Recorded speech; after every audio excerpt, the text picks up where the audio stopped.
it's not the amount of faith you have. It's not the capability of having faith. It's not the amount. You see, so many people, and I think we get this wrong, there's so many people that say, well, it must be the amount of faith. If I just had a little more faith, God would answer that prayer.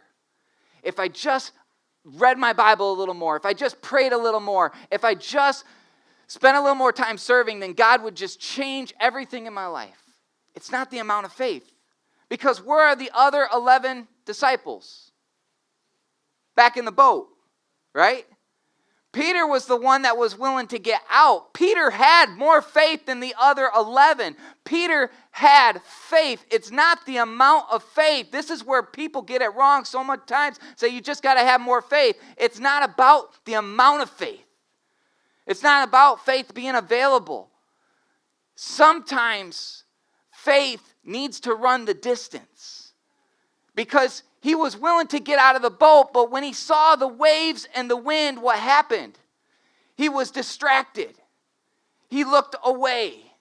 You see, and it's not that he didn't have faith, and this is where we say, oh, because Jesus said you have little faith. I don't think Jesus was talking about the amount of faith Peter had. I think he's saying, Peter, why did you lose your faith in that moment? Peter, why did you begin to doubt? Peter, if you just had a little bit of faith, he says, a little bit of faith can move entire mountains. The faith of a mustard seed can change your world and change your perspective. So it's not the amount of faith. It's that sometimes when things get in our way of our expectations, sometimes when challenges come, sometimes when the storm seems to be bearing down and we're going through the middle of it, it's hard to keep your faith. We begin to remove our eyes from Jesus or the direction we're going, and we begin to look at all the problems.